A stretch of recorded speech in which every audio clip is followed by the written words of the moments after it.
Hello, everybody. Hello there. This is one of my favorite topics. We've talked about competition, which is one kind of extreme type of a market. They don't exist very much in the real world, but they're useful to look at. We've talked about monopoly, which is another extreme. They also don't exist very often. Today we're going to talk about that vast swath in between and see what we can say about all the in-ground, middle ground here. So I'm going to talk about monopolistic competition. It's a particular form of industry, and then talk about oligopoly. There are certain things to be learned from each of these two concepts. Today's lecture will not be on, or the topic of today's lecture will not be on the midterm, this coming midterm, be on the following one. So I want you to have a week to be able to, catch up on everything. Okay? So what is monopolistic competition? The conditions for monopolistic competition are the same as for competition, with one exception. We have many firms, but instead of homogeneous products, we have heterogeneous products. Heterogeneous products means that there's some difference between the product of one firm and another firm, and so the implication of that is each firm can raise their price and they won't lose all their customers. An example of a monopolistically competitive industry is automobiles.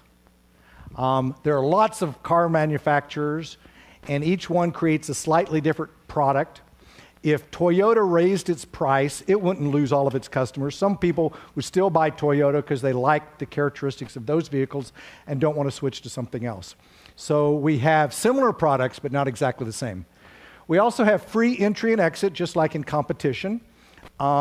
Again, automobile manufacturing is like that. We've seen tremendous amounts of new entry into the industry over the years. The technology for making cars is relatively straightforward at this point. And we've seen firms leave. And then last, instead of saying all equal costs for all firms, it doesn't really make sense to say it's the same costs when different firms are making slightly different products.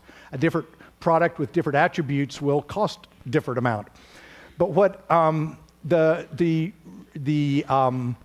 equivalent assumption is, in this situation, is that all the firms have equal access to the same technology and inputs. So in a sense, any firm could produce the exact same product as another firm, and that's true with automobiles also. There's nothing particularly unique about any of them. They've all just chosen to slightly position themselves differently, though they could produce exactly the same product as another firm. Yes? But I was watching some YouTube videos, and then I saw an advertisement by Lexus saying that their hybrid technology is none like any other. Well, an advertisement by the manufacturer would want you to believe that they're different from everyone else and no one else can do it. It is true that technology, the hybrid technology, is the only one on the market, but other firms could produce it. There's nothing, unique or unusual about these things. Now, this gives rise to the name. This industry looks like competition in all of its conditions, except heterogeneous product. And in that regard, and how the firm behaves, it looks extremely like, formally, a monopoly. Okay? So that's what gives rise to the name. As we'll see, some of the outcome of this market looks like competition, some of the outcome looks like monopoly. That's the reason for the name. I find the name to be probably one of the worst, I think it's the second worst naming convention in all of economics. It just takes two names and smashes them together. It needs to have its own name, but this is what everyone calls it, so we'll continue with that. Now, if we have a firm in this industry, what we want to do is first look at one individual firm and then look at the market as a whole, just like we did with competition. Let's start out with stage one, where the number of firms is fixed. What is each firm going to decide to do in choosing to produce and price its product?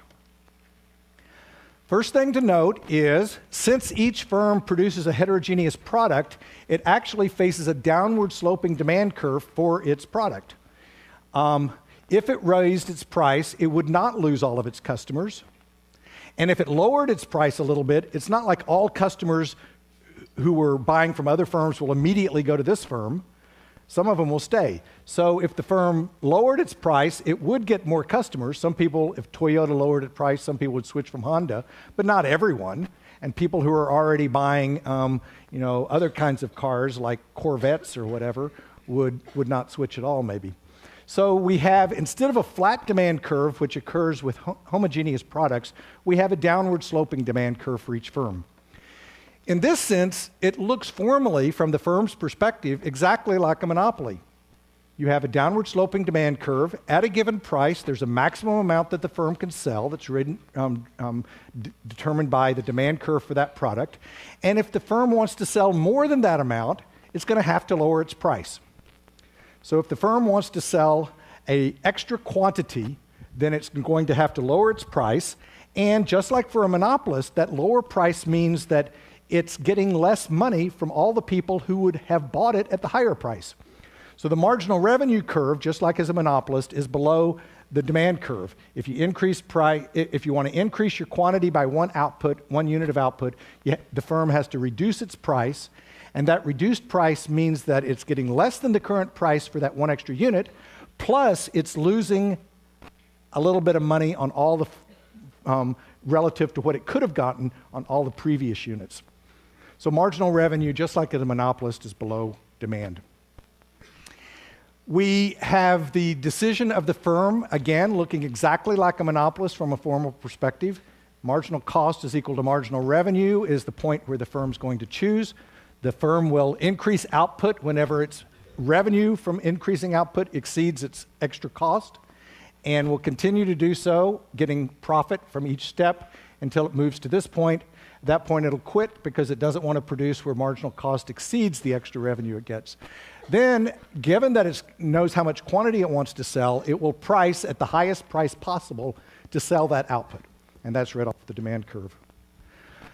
So the first result that we get is, even though this industry is exceedingly similar to a competitive industry, we've only changed one of the conditions, we no longer have social optimality. We have price is greater than marginal cost for each firm in the industry. Each firm is pricing off the demand curve, and yet its marginal revenue curve and marginal cost curve intersect at a lower amount of money.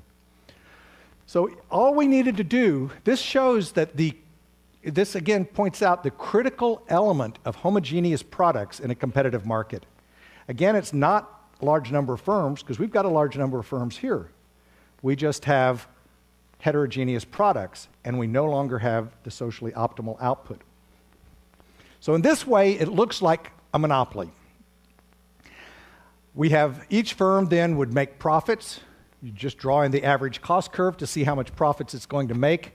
The average cost curve intersects the marginal cost at the minimum of average cost. Then you just read over for whatever level of output there is to see what the average cost is at that level of output compared to price, and that's the profit that the firm's making.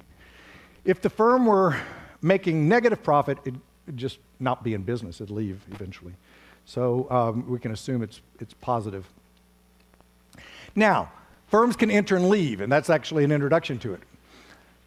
If there were firms in the industry making a profit, let's look at one particular firm. This firm, as I've described, is the one I showed earlier, was making a profit and pricing on its demand curve at this point. I've just eliminated all the extra information so we don't need to look at the marginal cost curve and marginal revenue curve. The price is above average cost, and the firm is making a profit. What's going to happen in this industry? There's going to be smart entrepreneurs that see there's profits to be made in that industry. I can make that product exactly the same as that firm, or I could make my own slight variation on it and create more products in the industry. So entrepreneurs will enter in anticipation of this profit that each firm in the industry is making. And what's that going to do to this firm's demand curve? Because now there's more substitutes for the product, some of the people that used to be buying this product will switch over to the new firm. The new firm will enter with a new product. it will attract some customers, and the customers that it attracts come away from one of the existing producers. What that means is the existing firms in the industry will experience a decrease, a downward shift in the demand for their own product. This is exactly what happens with the auto industry. General Motors, for a long time, was making tons of money, and what happened was other firms saw you could enter this industry, make cars, and compete with General Motors, and they did, and the demand for General Motors products has gone down. It's consistently gone down over the last 40 years. And that's what's exactly happening. New entry reduces the demand for the ones that are left there. But now we still have this firm making a profit. And entrepreneurs want to make profits, so we'll have more entrepreneurs still entering. This is profit now. Remember, I've said before, the average cost includes the standard or necessary remuneration to entrepreneurs for their time and cost. So this is more than entrepreneurs need to remunerate themselves for their time and cost. And so it is actually an inducement for them to enter. They're going to get more than they require to invest their time and money. So more firms will enter. What will happen? The demand curve will shift down again. This will continue as long as any part of the demand curve is above the average cost curve. Because if the demand curve's ever above the average cost curve, there's going to be some place along here. We need the marginal cost and marginal revenue curves to determine exactly where, but there's going to be somewhere along here that the firm can make a profit by pricing above average cost. The only way this stops is when the demand curve finally hits the average cost curve and is tangent to it. What this means is we've finally shifted it out here, and at this point, the firm is now making zero profit. It's reduced its price and its output, and it's only making zero profit. And at any other price that it could charge, it would make negative profit. So this is the profit maximizing point for the firm. It's zero profit, which is still higher than any negative profit.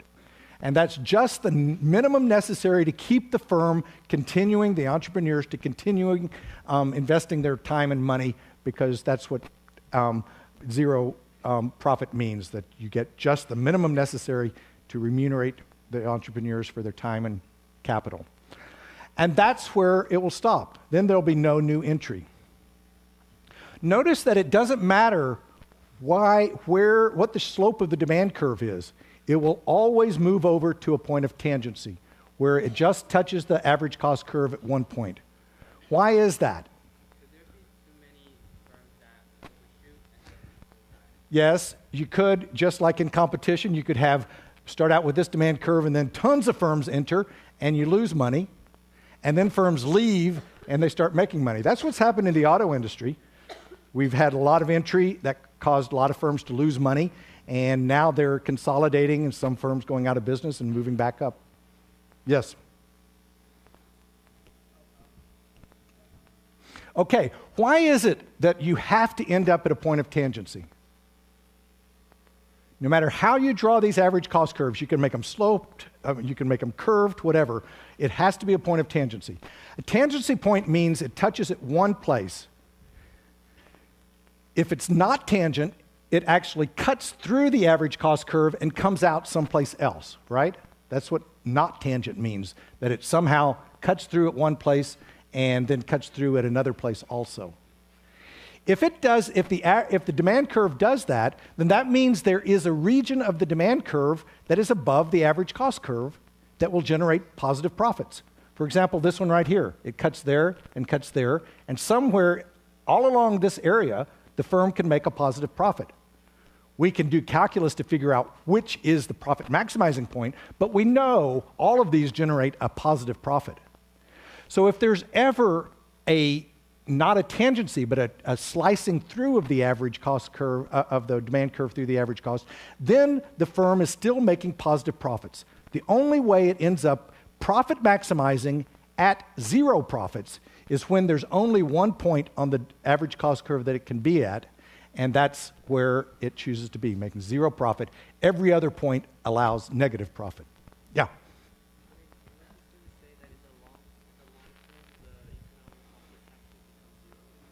That's what this is saying. In the long run, after firms enter and leave, economic profits go to zero. Entrepreneurs are reimbursed only for the minimum necessary to keep them deciding to continue in business. And it doesn't attract new entrepreneurs. It doesn't induce any to leave.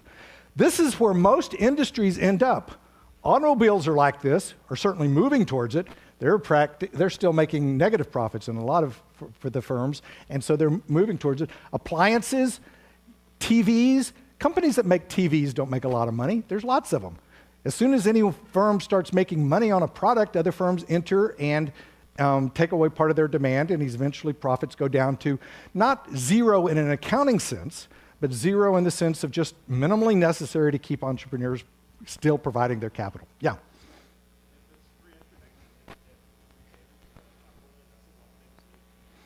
The question is if there's free entry and exit and they can get what was the word you used?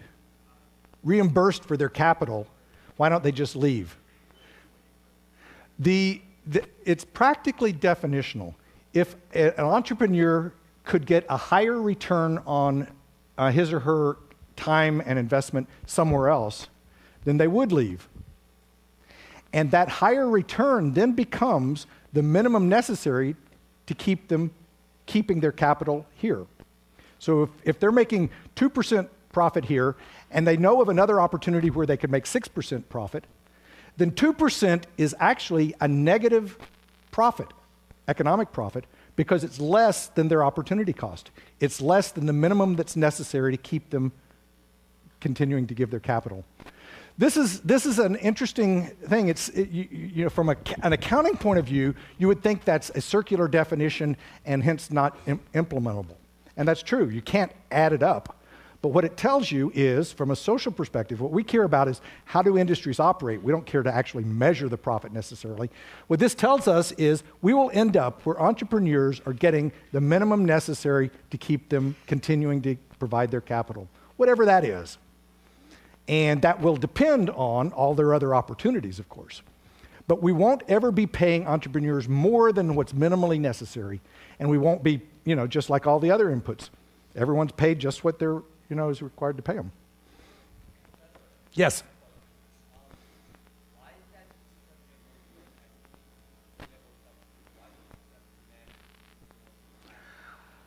Oh, thank you.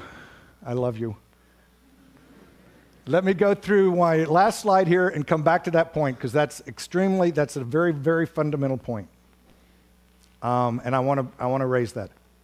Okay, so this is what the final equilibrium looks like for each individual firm. The demand curve is tangent to the average cost curve.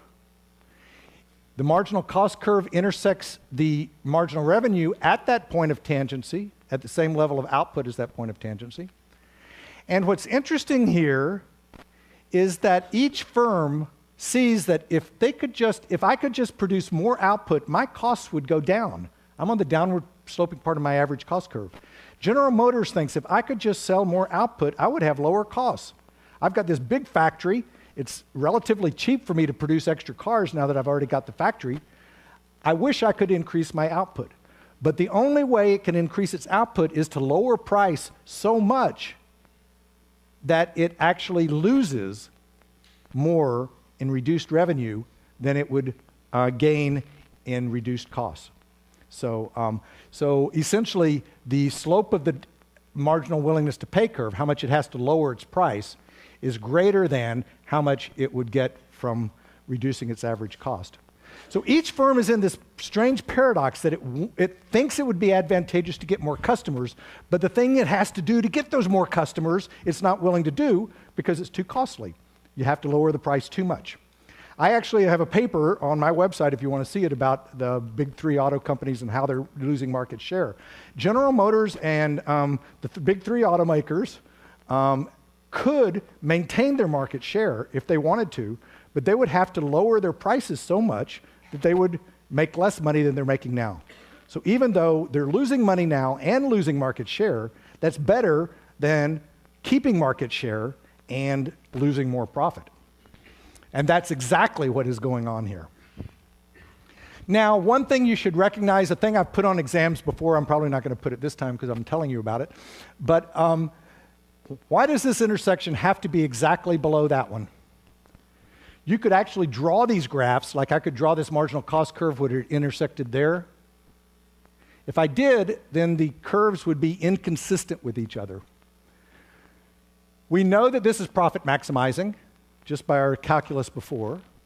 We also know that this is profit maximizing because there the firm is making zero profit, and every place else on the demand curve, it would make negative profit. And so this is one way to calculate what's profit maximizing. This is another way to calculate what's profit maximizing. The two have to give the same answer. So even though you could draw this graph such that this is at one level of output and then this intersection is, say, over here somewhere, you would be drawing the graph incorrectly.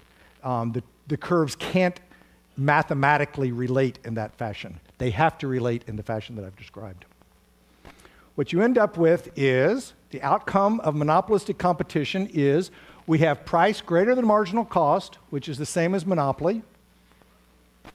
We get profits are zero, which is like competition. Each person pays their fair share of the costs, which is like competition. And we have price is greater than the minimum of average cost, or not at the minimum of average cost, just like monopoly. So we got two results like monopoly, two like competition, and so hence the name monopolistic competition. Just merge the two. That's the purpose of the name. Now, going back to the point that, what was your name? Ozog? Odong. Great. I have presented this, and the book has presented this, as an alternative model, alternative type of industry. We've got competition, monopoly, and now we've got monopolistic competition. Actually, I see this theory as far more useful and far more general than that. This is an explanation of markets that actually subsumes competition and subsumes monopoly. It's practically the omnibus theory of behavior in firms. Why?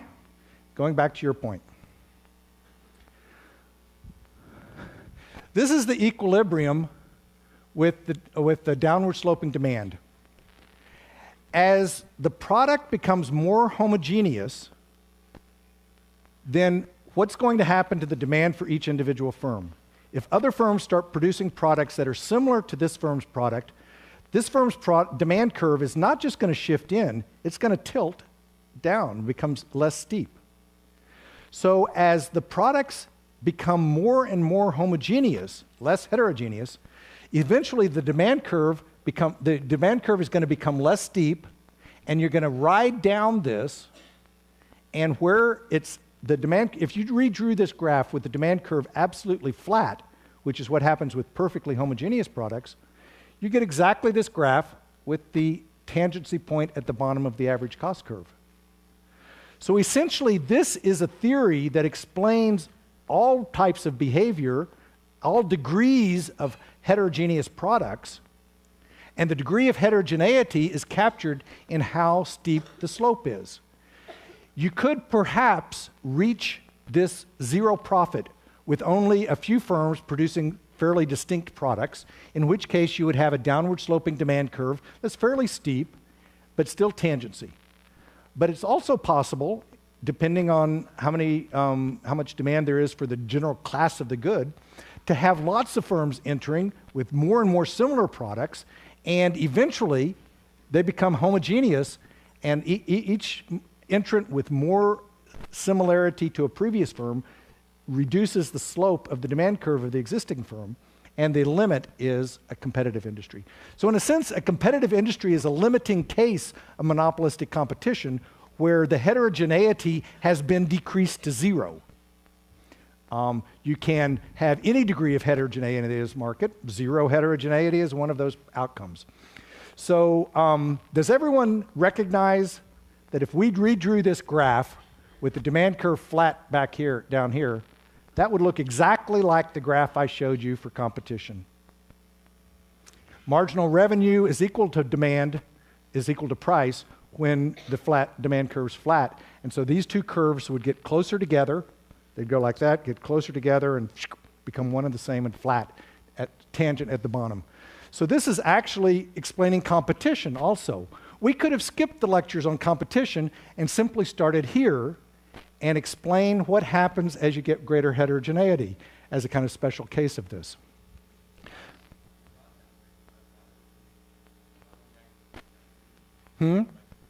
What?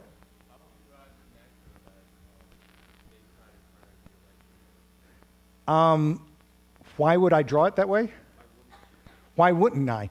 Because like cars, the auto industry, all industries aren't going to end up with perfectly competitive, perfectly homogeneous products. Cars, as an example, we have reached zero profit with still enough heterogeneity. So if you know, there's a lot of car manufacturers, but they're not all, there's not so many that all the products are essentially the same. And so car manufacturers still have a downward sloping demand curve, even though they're making zero profit. So it's possible to end up here, but it's also possible in other industries, if more and more products enter and become more and more similar, to just rotate. The theory won't explain, maybe that's what you're getting at. This theory doesn't explain why you end up with one degree of heterogeneity versus another.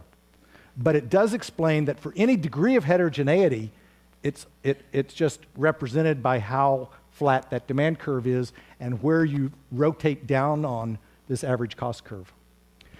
So when we go back to our initial conditions, we can actually say, bingo, that we have many firms, free entry and exit, and either a heterogeneous or homogeneous product. This one can be varied, and the theory will still accommodate whatever is out there, heterogeneous or homogeneous products. We can also do that for another one, free entry and exit. Suppose entry and exit is not absolutely free. You can't enter the industry and be on the same footing as those there, or if you did enter, you can't leave without losing some of your costs. What would that mean? Whoops. What that would mean is this process that we've described here of the demand curve shifting down would stop before it got to zero profit. If there's some impediment to entry, then profits won't be pushed all the way to zero.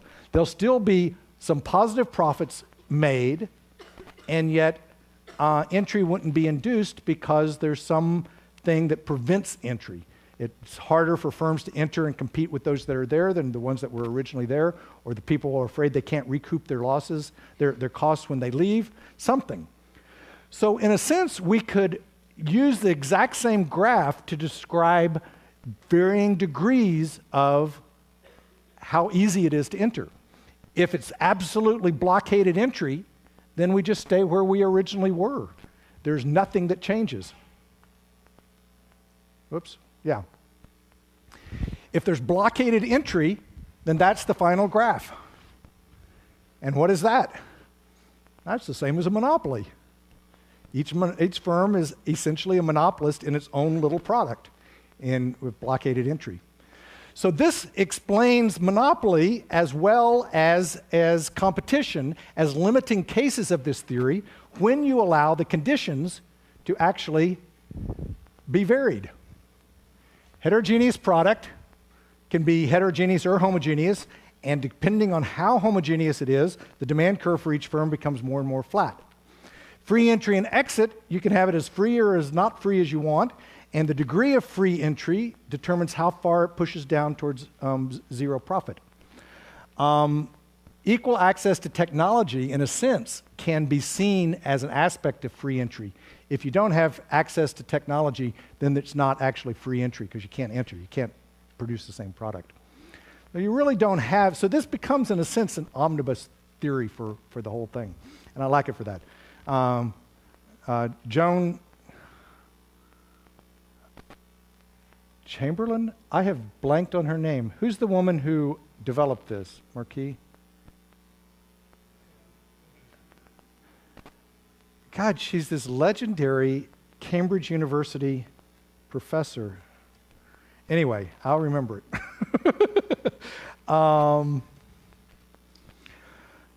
Okay. Now, the one thing that this theory that I've just described doesn't represent is the existence of knowledge of each firm, recognizing that what it does is going to affect other firms, and those other firms' actions are going to affect itself. In the previous analysis, all in monopolistic competition, which leads to the limiting cases of competition and monopoly, each firm acts taking the actions of other firms as given and doesn't consider whatever I'm going to do, that's going to cause something else to happen. For example, the firms that are making positive profits in stage one in competition, other firms enter because they think those firms are going to keep doing what they are, and their individual action of entering won't affect anything. Okay. So what all the analysis we've done so far is on the idea that each firm acts under the assumption that all the other firms' actions are given and that their own actions won't affect anyone else. Oligopoly now is the general class of theories. Is someone snoring? I think this is interesting.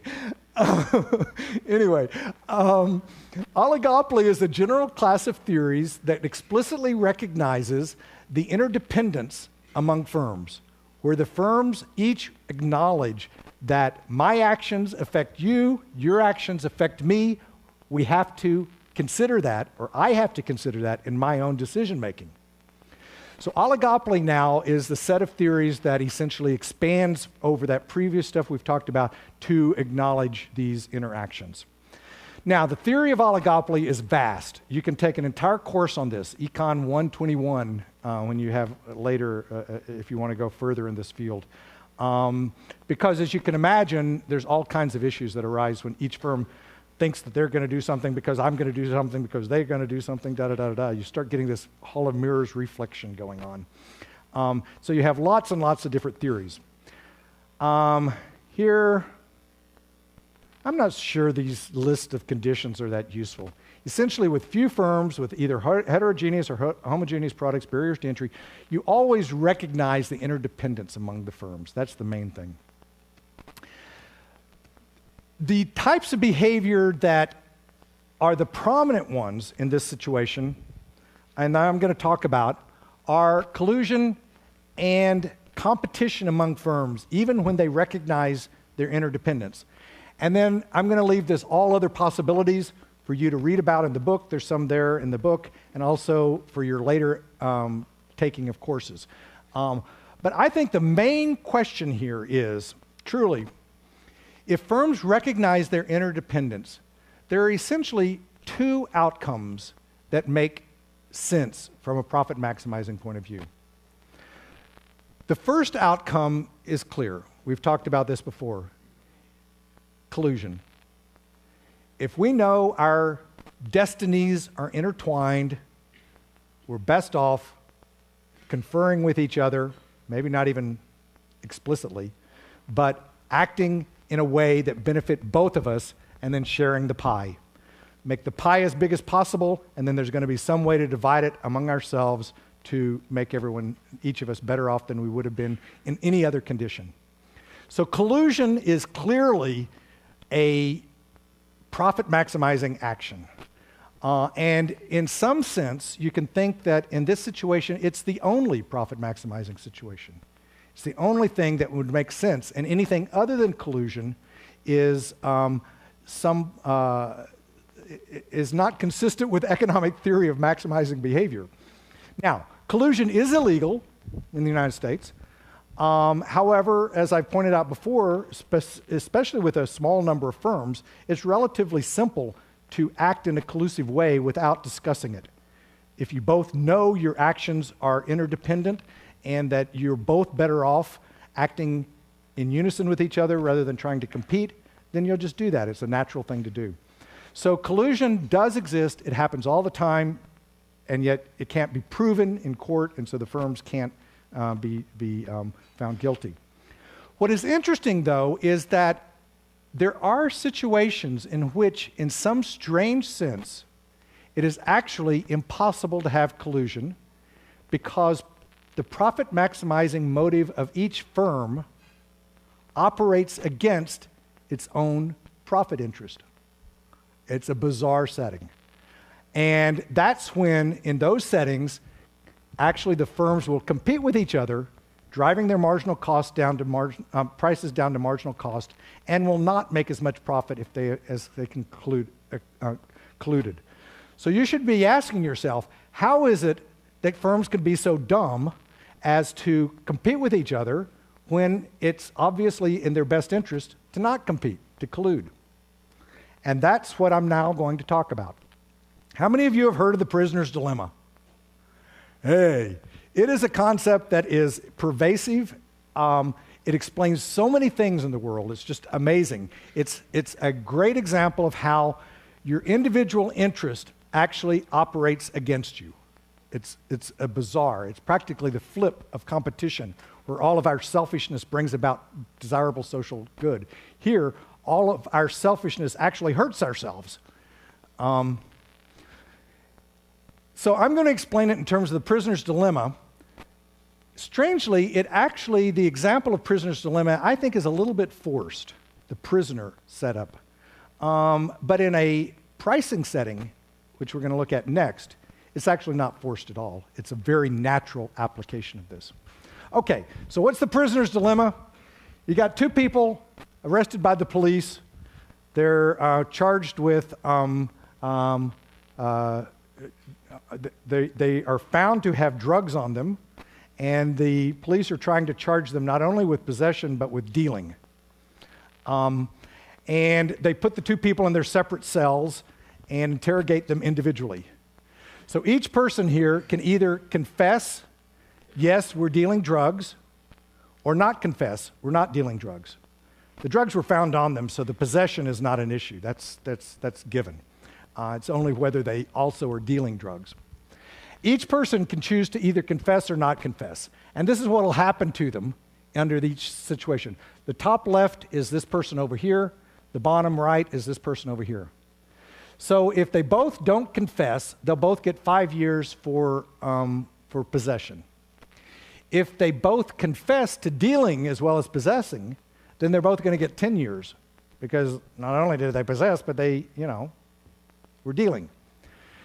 If one person confesses, that person makes a deal with the police and a plea bargain to only get 1 year for possession and for testifying against the other person. And then the other person ends up with 15 years in prison because not only is he proved to have, he or her, proved to have been dealing drugs, but was dealing drugs and didn't confess to it, forced the DA to go to a trial. So the person who confesses gets a lower penalty, and the person who doesn't confess gets the higher penalty. This is the kind of thing the police like to do. They want to put you in separate cells and give you these kind of plea bargain issues. And what will happen? It's obviously best for the two people not to confess. And yet, inevitably, they will both confess. There's no way out of it. You go through the thought process. We're over here. I used to use Eric and Lyle as the examples. Do you remember those guys? They were accused of murdering their parents. No? How old are y'all? That was, I guess, 15 years ago or something like that. Anyway, whoever's over here, let's say this is me. I've been accused of possessing and dealing, and so I'm in my cell, and I'm thinking, okay, well, my compatriot, if my compatriot doesn't confess, and I don't confess, I'll get 5 years of prison. But if I do confess when my compatriot doesn't, I'll only get 1 year. So if my compatriot doesn't confess, I'm better off confessing.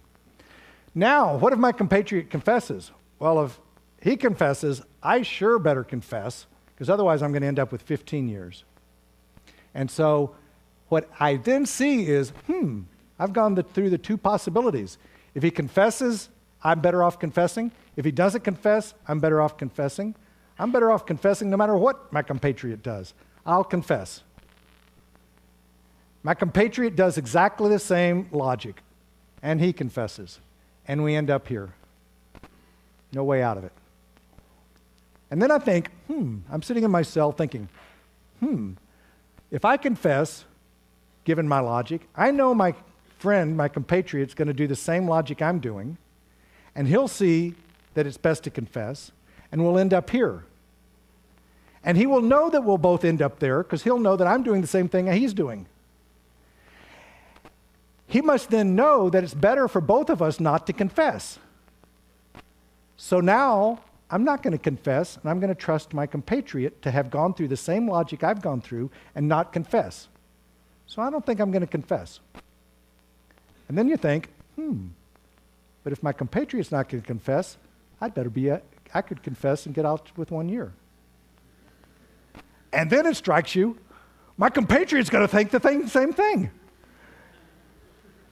There's no way out of it. What is interesting here is they will confess whether they dealt drugs or not. In this setup, being guilty has nothing to do with it.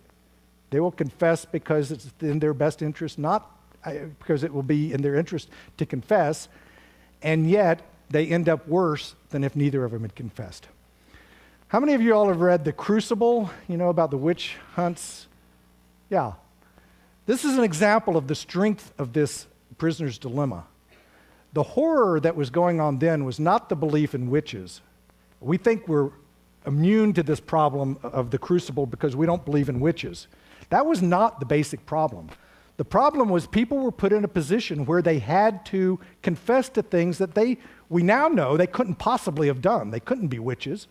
But nevertheless, and they knew that they weren't when they were confessing, but they were put in a position where they confessed to things that they couldn't possibly have done because they were in this situation.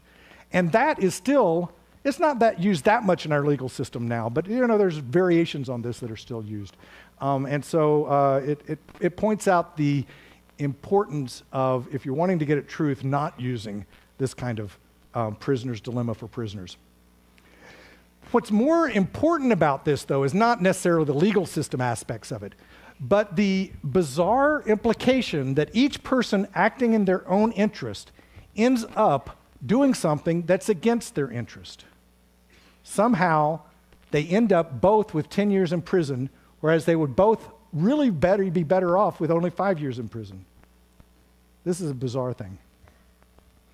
How does this work out in a pricing situation between two firms?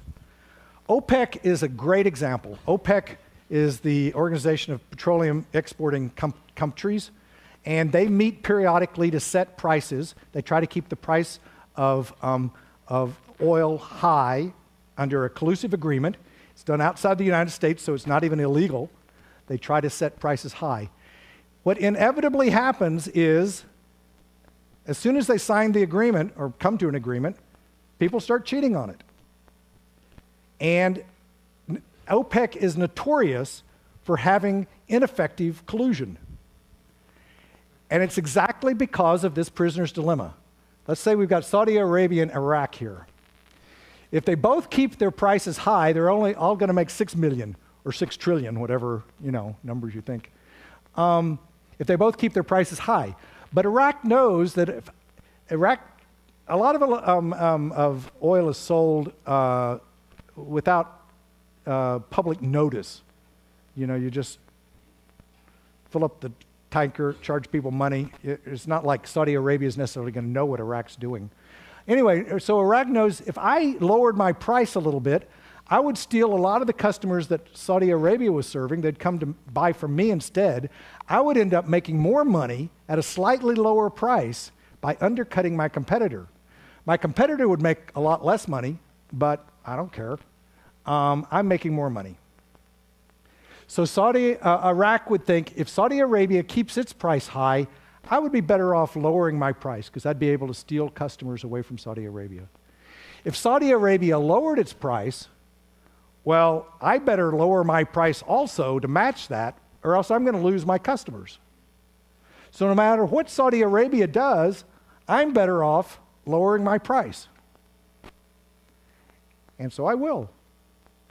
And we'll end up here. Saudi Arabia will go through the same arithmetic, same calculus, and end up both lowering their price and competing with each other.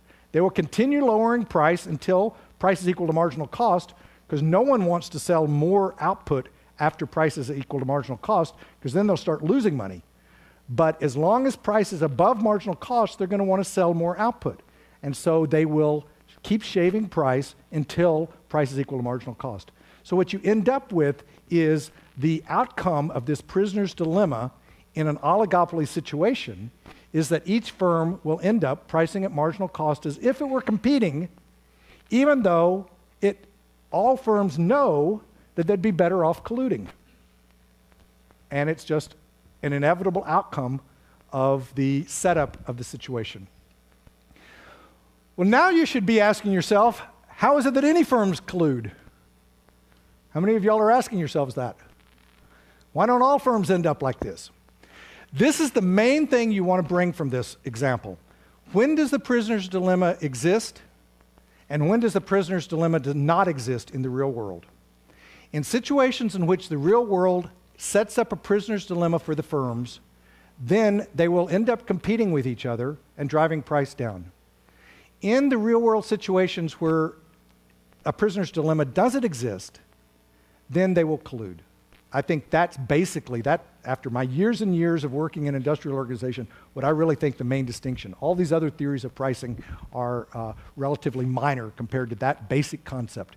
So the question then becomes, what is the essential feature that creates a prisoner's dilemma? And the reason that crucial feature is that these off-diagonal elements are considered to be, by each party, feasible. Iraq thinks, if Saudi Arabia keeps its price high, I can lower my price and steal customers from Saudi Arabia. And so it goes through that thought process and makes that hypothetical conjectural statement. That need not be possible. It could be that if Iraq says, if I lower my price, that will trigger Saudi Arabia to lower its price, and so I won't make 8 million, I'll make 4. So lowering my price, if Saudi Arabia keeps its price high, lowering my price will not increase my profits from 6 million to 8 million, but will trigger Saudi Arabia's reaction and cause me to lose money, going to 4 million. It's the inexistence of these off-diagonal elements, the fact that those are not logical possibilities, that gets the parties out of a prisoner's dilemma. If these off-diagonal elements are feasible, you can logically think about them. Each party could think that that can possibly occur. Saudi Arabia can keep its price high and I can lower mine. Then you're in a prisoner's dilemma. If you think those are physically impossible, then you're not in a prisoner's dilemma. So, examples. For oil, it is quite easy for Iraq to lower its price, Saudi Arabia not know about it. Saudi Arabia is just somehow not having as many customers as they thought they were going to get, but they don't know what's the cause of it, because there's so much secrecy in the sale of oil. You just drive up with a big tanker, fill it up, pay the price, drive off. So you can easily see that each country could think of the possibility of lowering its own price without triggering any reaction and ending up with more profit. Airlines is the polar opposite of that. United Airlines and Southwest have lots of flights between the Bay Area and Los Angeles. The prices are practically lockstep. It's an example of collusive pricing if I've ever seen one. How do they get away with it? How is it that they don't fall into this prisoner's dilemma? And the reason is, each of them knows that the other one knows what their prices are. For Southwest to offer a price to customers, they put it on their website, advertise it on TV, United's going to see it. If United lowers its price, Southwest is going to see it. There's no way to have for United, if United keeps its price high, for Southwest to think, I can lower my price, and United won't know, it won't react, and I'll just steal customers from them. What it knows would happen is, if I lower my price, United's going to lower its price. And in fact, we saw this in the early days when Southwest first entered with United. There were these price wars where they hadn't figured out yet what's going on. And then they finally figured out, hey, these off-diagonal elements don't exist for us.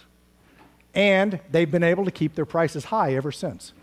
So the question is, if the firms think they can unilaterally change their prices without the other firm reacting or noticing, then they're in a prisoner's dilemma, and they will compete with each other.